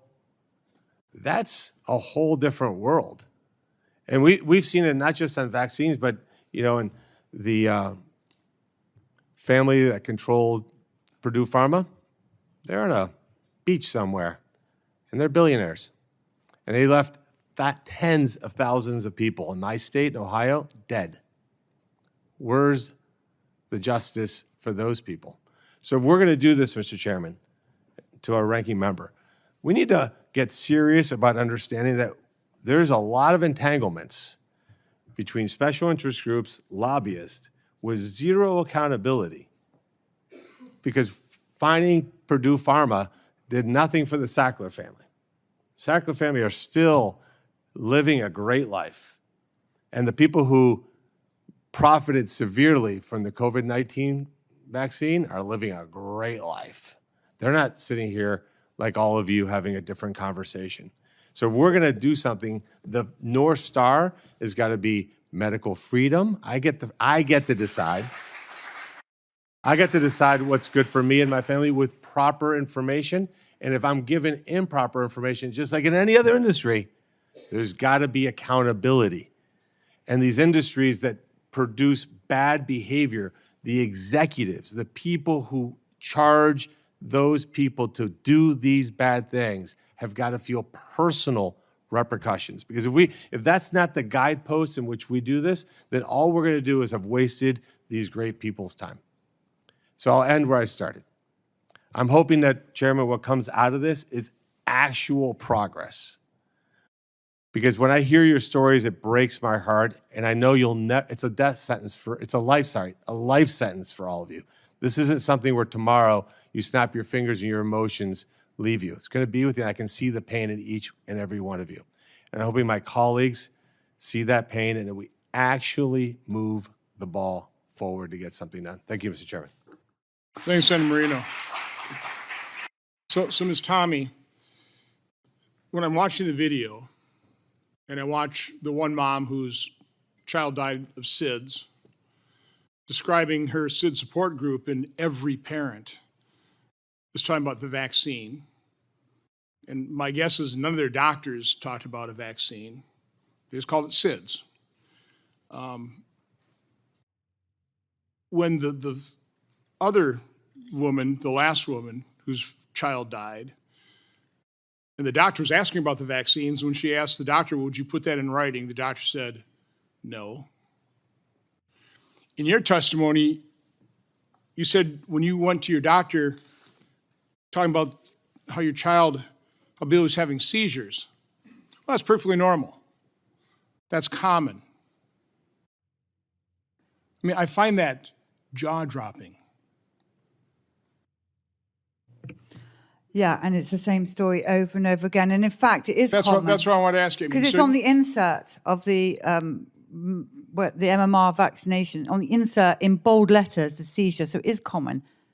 The pharmaceutical company have told us in the insert. It's the pediatricians that don't tell us what could happen to our children. They're the front line for us with our babies, and we trust them. By the way, what is the truth? Because I hear back and forth. I mean, do pediatricians get incentivized with percent vaccination of their... Yes, Dr. Paul Thomas has done a very good video on that, and many other pediatricians have followed. Maybe Dr. Hooker could answer better on that. Yeah, they're typically incentivized directly by HMOs. HMOs buy and sell vaccines, so vaccines are big businesses for HMOs. but the incentivization is usually anywhere from $200 to $600 per fully vaccinated patient, as long as their vaccines, a certain percentage of their practice is fully vaccinated. So some pediatricians can make upwards to $1 million or more a year just in those incentives. I've also heard stories of pediatricians basically firing patients because they won't get vaccinated, because that is correct.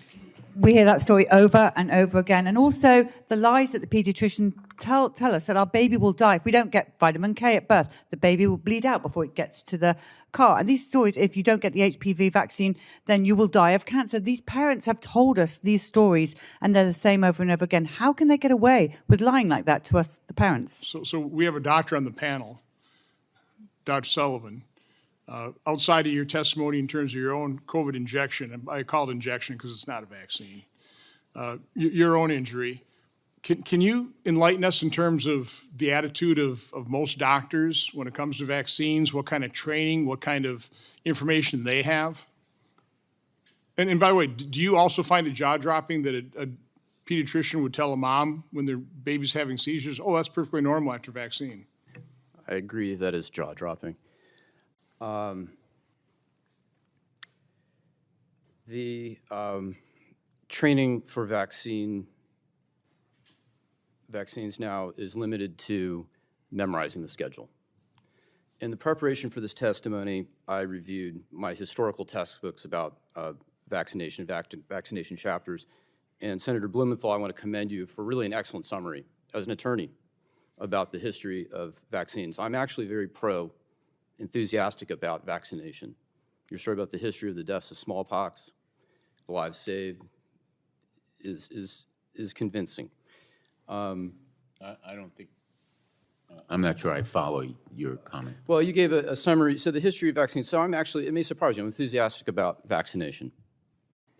So when we look at the history of vaccination, smallpox was so successful that it's not even on the schedule anymore. It was a success.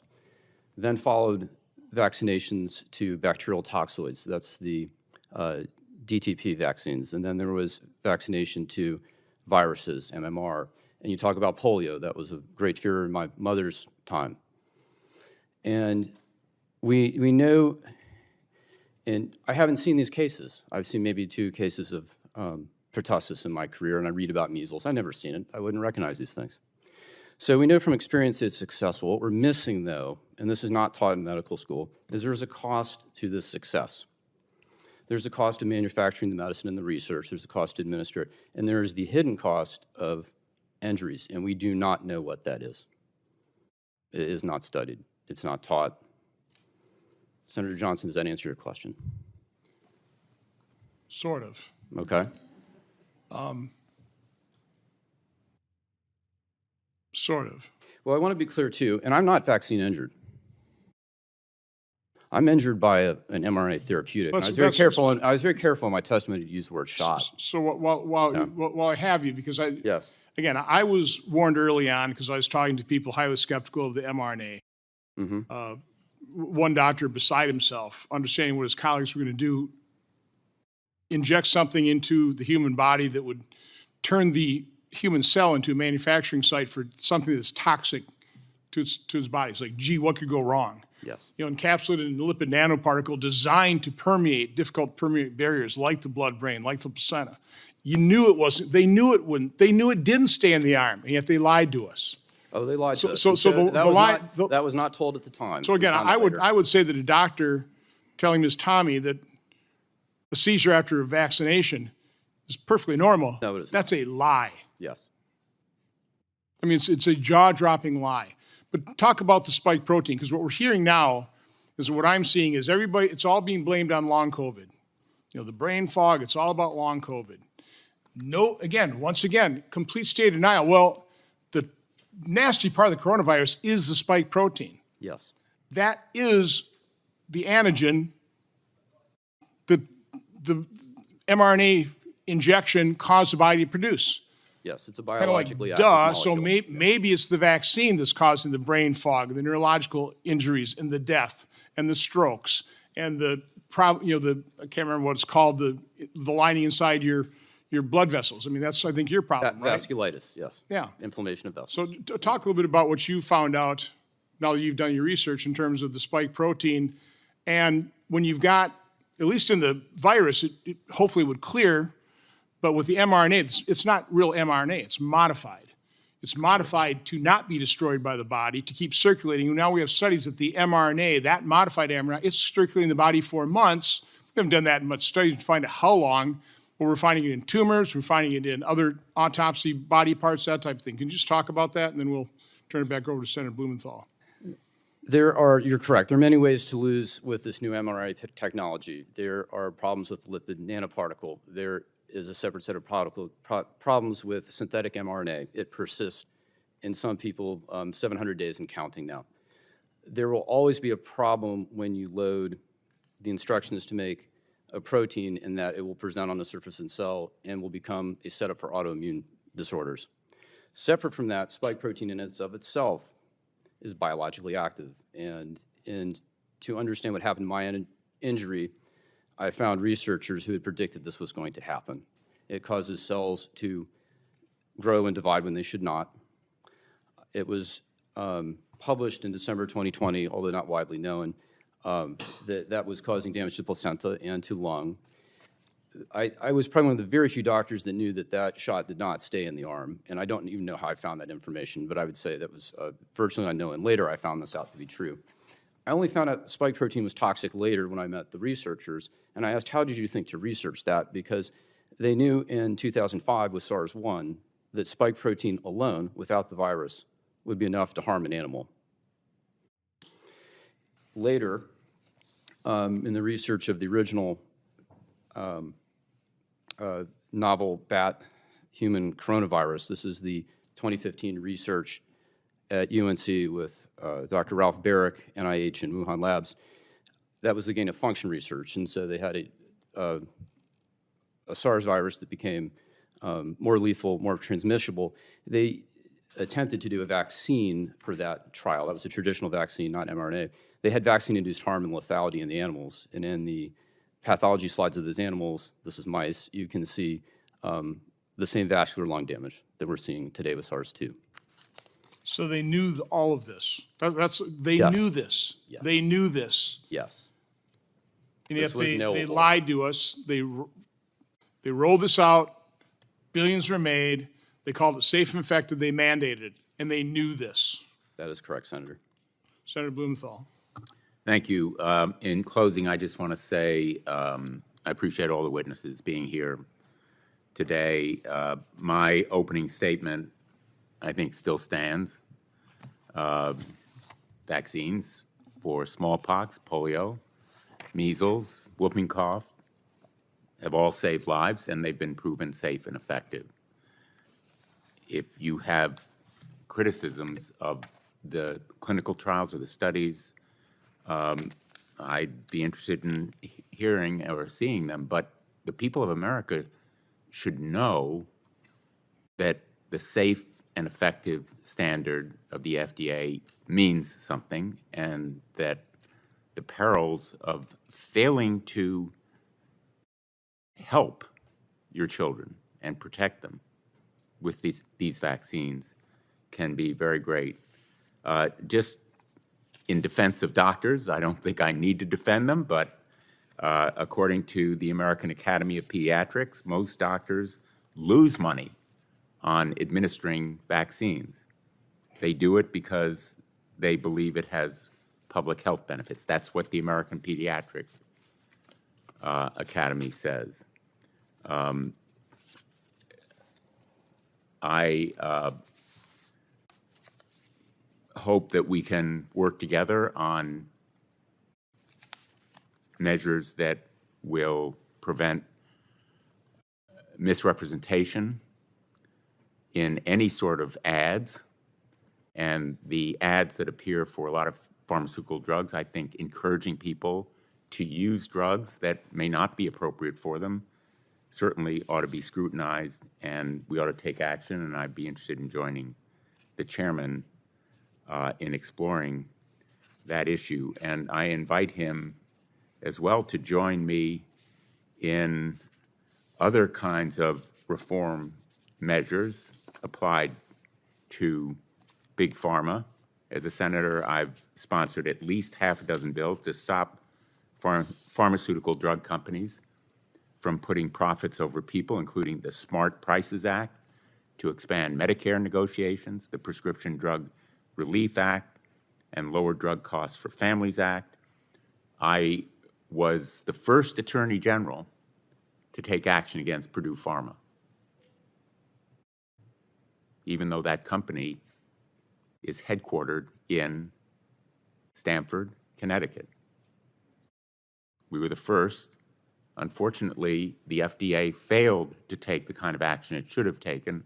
I am by no means a booster without criticism of the FDA. But I think we owe it to the parents of America and the people of America to recognize the importance of vaccines as public health measures, because the failure to vaccinate can have implications and impacts beyond your personal choices. The fact is that the largest vaccine manufacturers do contribute, and they contribute to one party predominantly rather than another. We're not going to get into politics here, but since it's been raised as an issue, I invite you to look at some of the data. And I want to say also that supporting vaccination doesn't mean that somehow you've looked the other way. It means you're paying attention. Again, not to dismiss the kinds of losses that have been suffered here. And if we're talking about immunity from lawsuit, you know the other industry that has blanket immunity? It's the gun industry. The gun industry. So if we're going to get up on a soapbox, talk about how manufacturers should be held responsible, maybe want to have a look at my legislation that would repeal the PLACA immunity that's now enjoyed by the gun industry. And I would welcome others to join me in my legislation against some of these abuses by big pharma, including the patent thickening kinds of legislation that would take action against manufacturers and companies that make it more difficult for lower cost generics to come to market. This is a complicated area. Anyone who's been involved in trying to reform it has looked at the power of big pharma and seen it and felt it. So I invite anyone who wants to join me in standing up to it in action, not just in word. And again, my thanks, Mr. Chairman. I have to go to another commitment at 5 o'clock, and we have a vote at 5:30, so Okay. We're coming to the close. Well, I appreciate your participation. I've got a lot more questions, so thanks for attending. Dr. Hooker, can you talk a Yes, little sir. bit about, because I know Bobby Kennedy asked Fauci one time, who claimed that the vaccines had been tested against placebos, and Fauci made a big show of looking through all these documents, so I guess I didn't bring that particular study. Can you talk about whether or not any of the vaccines on the childhood schedule have ever been tested against a true placebo? In terms of FDA trials, in the Center for Biologics Evaluations and Research under the FDA, there has never been a clinical trial on a childhood vaccine that has had a true saline placebo. The only saline placebos that were done were on the COVID-19 shots, and those placebos basically were essentially null and void because they started to offer the vaccine itself to the control group within 10 to 14 weeks of the start of the trial. So no, there are no placebo-controlled trials that use a true saline placebo. In previous hearings and events, talking to Aaron Siri, he really does lay out a pretty shocking, a bunch of facts in terms of the very small period of some of these trials and some of these vaccines. Can you comment on that? Yes. If you look at the clinical trials that were done, say, for example, by the hepatitis B vaccine, some of the clinical trials looked at adverse events after the vaccine in a duration of 48 hours. Some of the vaccines regarding the Haemophilus influenza B and the DTaP vaccine, the window for adverse events was 4 days or 5 days. And so we know that many serious adverse events obviously happen after that window. So these serious adverse events within 48 hours, 4 days, or 5 days, they would not be recorded, and they would be completely opaque from the public and from the FDA. So for the COVID trials, they basically inoculated, they injected the placebo group, so we don't have a control group anymore. No, we have no long-term So we have no studies. data, and even there, it sounded like they doctored the trial data. They delayed reporting some of the deaths. There were actually more deaths in the injection arm of the trial versus the placebo arm. Is that correct, Dr. Sullivan? You're shaking your head? That is completely correct. And I only learned that later, maybe a year after, but there were more deaths in the treatment group than the placebo group. That wasn't exactly publicized in the corporate media. No. I wouldn't call a trial that lasted 48 hours or 4 days an extensive test. Would you, Dr. Hooker? Not at all. The VAERS system, what was it? It was a Harvard study conducted, correct? That showed Yes. what, 1%? I guess they estimated about 1% of all vaccine injuries are actually reported to VAERS. That is correct, about 1%. This was you're referring to a study by Ross Lazarus et al. From the Harvard Pilgrim Medical Group. It was a study actually sponsored by the CDC themselves, and they estimated that about 1% or less of all vaccine adverse events were being captured by VAERS. So what do you estimate the rate of vaccine injury? You've done a lot of studying on this. Absolutely, and I think going back to that same publication, again, it's CDC dollars, and they found that in their study group, they looked at the Harvard Pilgrim HMO over 3 years, and they looked at every individual needle stick, and they found that there were, for every 39 needle sticks, there was one serious adverse event. So that's 1 in 39. It's not 1 in a million. It's not 1 in 2 million. It's 1 in 39 needle sticks. Now, when you factor in the fact that over that 3-year period, many people got more than one vaccine, then the serious adverse event rate per person was 1 in 10.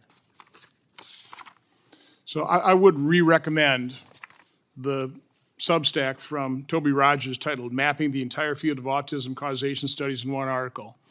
It was very eye-opening for me.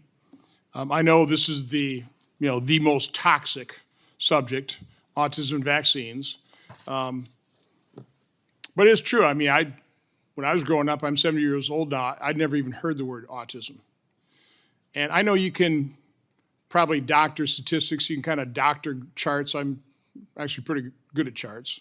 But the charts you see, incidence of autism seem to really escalate after 1986 with the explosion of vaccines. So again, does it prove causation? No, but man, it is a correlation that ought not to be ignored. And when you read that Substack by Toby Rogers, you realize this has not only been ignored, but design all these studies, spend billions of dollars to find the genetic component causing autism, don't find it, but you don't separate your study subjects between the vaxxed and the unvaxxed. Can somebody comment just in terms of what we found with the Amish population? Yes, sir. The Amish population, there was a whole group of studies called of articles that were done by an AP reporter, Dan Olmsted, and he found that the only autism that he saw in Amish subjects were those children who were adopted by Amish families who had been previously vaccinated. Again, an interesting correlation, huh? You know, Dr. Sullivan, I really would recommend you read Dissolving Illusions, Turtles All the Way Down. I think the main point made in those books is that improved sanitation dramatically eradicated a lot of these childhood diseases before vaccine has ever hit the stage. Again, that doesn't mean that vaccines didn't eradicate the tail end of that. But I'm in agreement. I'm completely aware of that. And it's a very complex subject. And I should clarify, I'm enthusiastic about vaccination that works. But how do you say, again, because we don't know. We don't know. That's the point. I think Senator Blumenthal's point describe that though. Describe why we don't know.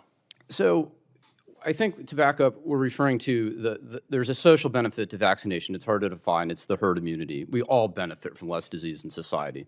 But we haven't looked at that there is a cost to doing that, and that is going to be harms, and those harms have not been systematically investigated or tabulated.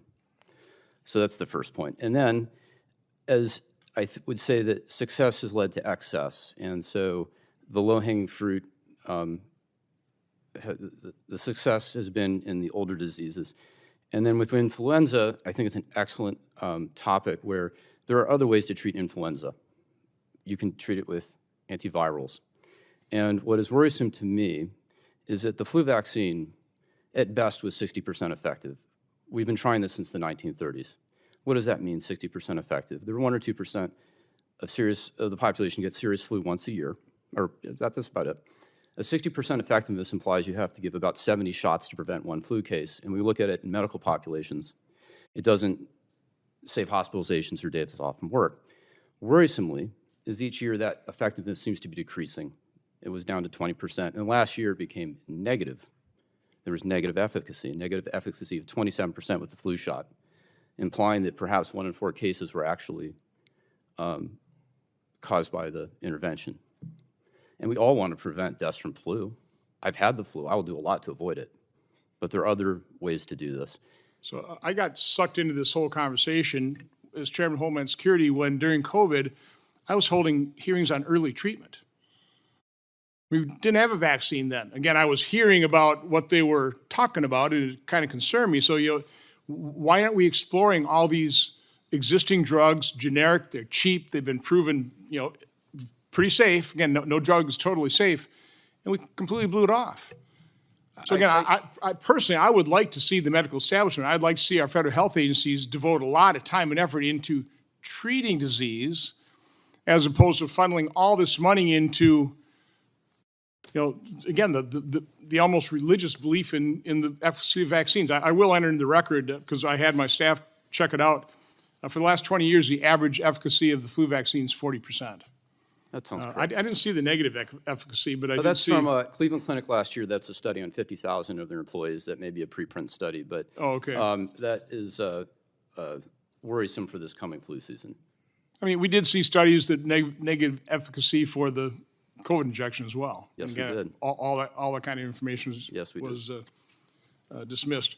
What I would like to give all the witnesses an opportunity, just if something you didn't say or something somebody else said that you want to comment, I'm happy to have that. Have you do that. We'll start with Ms. Tarsell, please. Yes, thank you. As a follow-up to a discussion about VAERS and to what you asked me about what I learned after my daughter died, I was stunned that the FDA did not follow up, that there's no real investigation. I was stunned that on the CDC website, they said deaths have been investigated and have been found to due to other causes. When I knew not only my daughter's death, but other deaths had not been investigated or found to be due to other causes. And through a FOIA request, I got all reports about that VAERS reports on my daughter's case, Merck, the manufacturer, had filed a report claiming my daughter died from a viral infection. There was no evidence that she had died of a viral infection. I spent a year communicating with Merck. Why did they say that? What's their evidence? They said my doctors told them that. So I went to my doctors. I got letters from the doctors stating that no one, neither they nor anyone on their staff, had ever reported that my daughter died from a viral infection. Yet, Merck has that not only in the VAERS report, but on a system called the Worldwide Adverse Event System that is available to doctors. And I guess doctors look at that to get an update on vaccine injuries or concerns. And once it's dead there, they never remove it, even if it's inaccurate information. So I think that's another area in terms of what information is available from authorities, what information is available to doctors from the manufacturer, and what information we get from informed consent. Very big areas that need to be investigated. Thank you. Thank you. Mr. Stein. Thank you again, Senator Johnson, for letting me speak.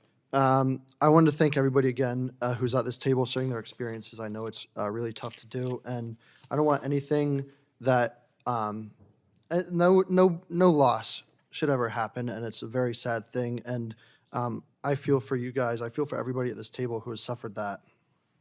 And I just want to make a point about the influenza antivirals.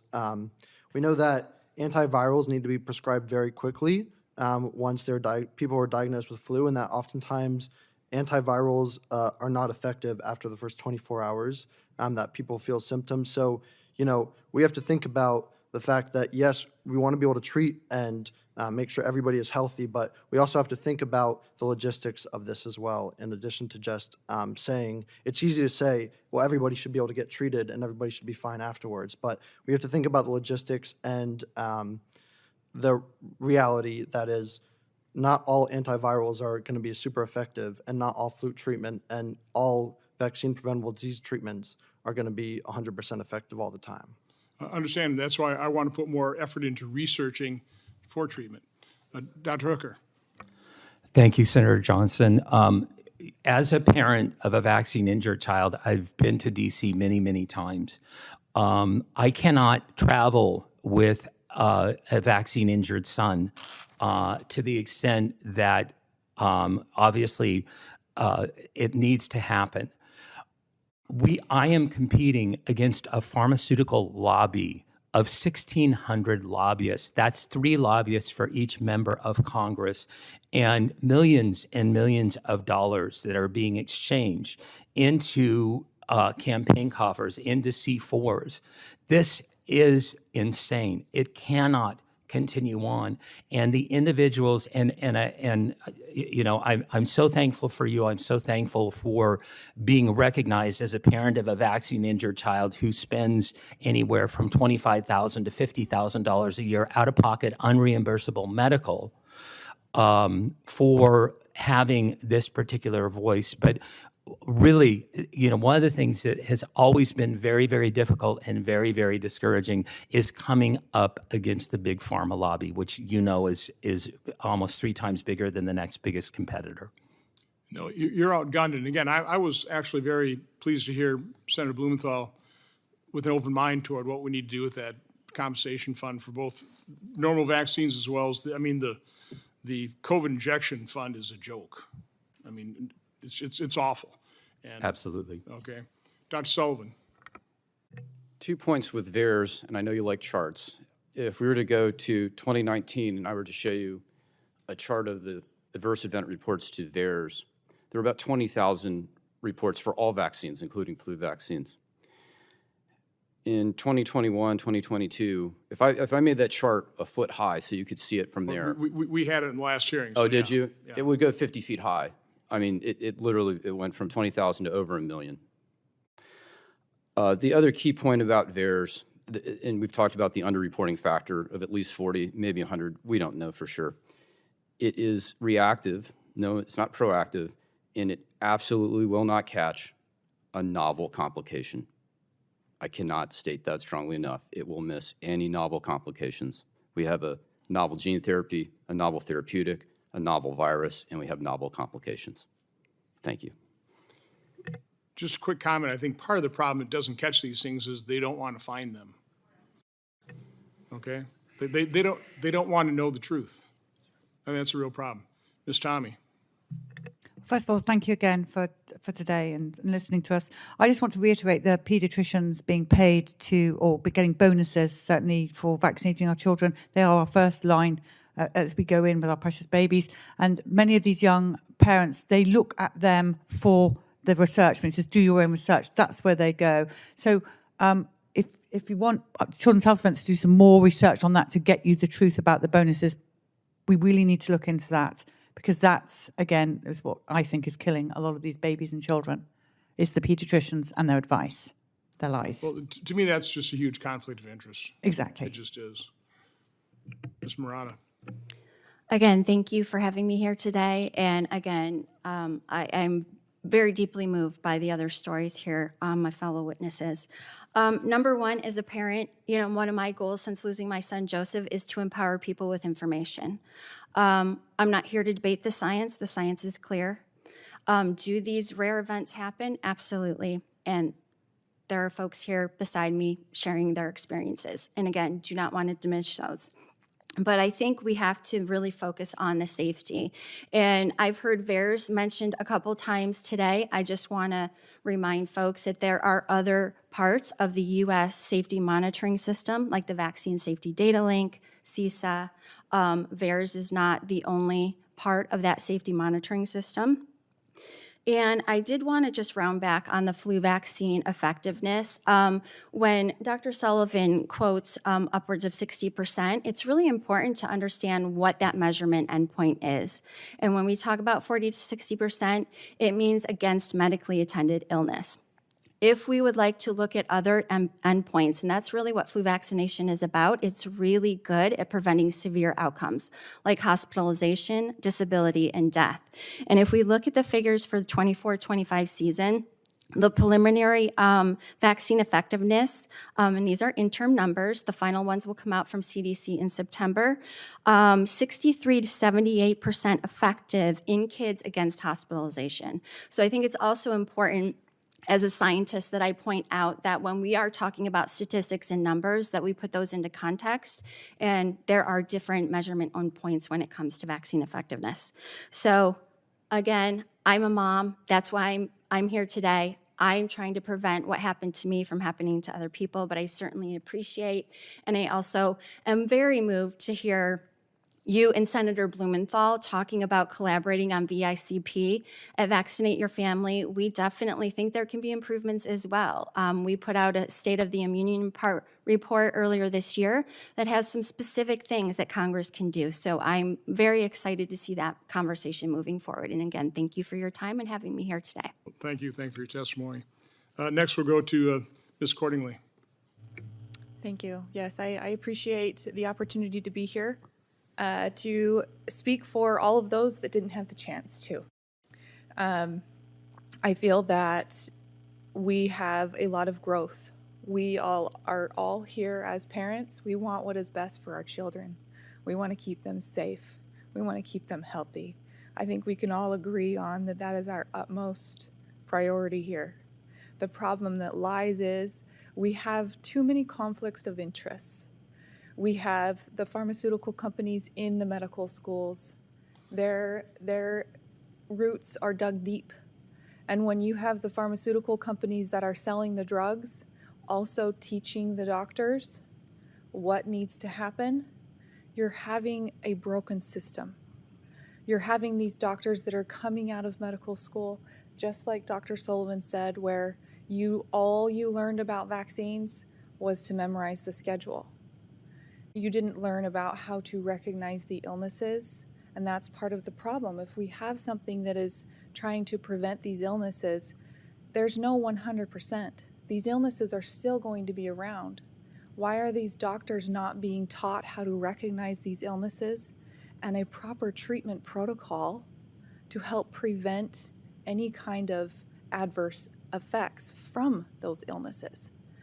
So we may be focusing on vaccinations, but we still have to focus on the diseases and the illnesses at hand, because they will never be completely eliminated. And with that, without that complete elimination, we still have to have the education there. And if we don't have that proper education and proper treatment plan in place, we're going to continue having both sides of where we have children that have passed from the illness. And then if we do not have the proper procedures put in place and we do not have that true saline placebo studies done to show the true safety and effectiveness, then we're going to continue to see our children be damaged and killed by the very thing that we are trying to protect our children in this world for. So thank you for allowing me to come here and to speak for all of the other parents that were not able to be here to speak from decades ago even. They matter, their children's voices matter, and I'm here to make sure that we make changes happen. Thank you. Well, again, thank you all for your very important and I would say powerful testimony. On purpose, we sprinkled the witnesses together. We didn't just have 2 on one side and 5 on another. I'm hoping we bridge the gap. These are all true stories. They're all heartbreaking. There are good points made, I think, on all sides. And what we're trying to seek is the truth. We want to know exactly what's happening. We want integrity restored to science. We want our federal health agencies credible. We want doctors, advocating for their patients, first and foremost. So again, there are a lot of issues we discussed. Again, I also am pleased with Senator Blumenthal's willingness to work with me on some solutions. Again, I don't think there are a whole lot of solutions come from the federal government, but there are certain things we do have to do. We're up to our necks in this one, so I think there's an awful lot we can do, but it starts with understanding what the reality is, what the truth is. And again, I think you've really added to the conversation in a very constructive way. I think this was, from my standpoint, a very good hearing. I truly appreciate everybody's attendance. There may be other people with other stories to tell. I think if you're vaccine injured or know somebody who is, I think certainly Children's Health Defense. You can certainly contact my subcommittee's webpage. We have a whistleblower account. You can go on there and click here and enter your story. I hope people don't abuse that, but you're certainly welcome to do that. The hearing record will remain open for 15 days until July 30th at 5 p.m. for the submission of statements and questions for the record. Thank you all. This hearing is adjourned.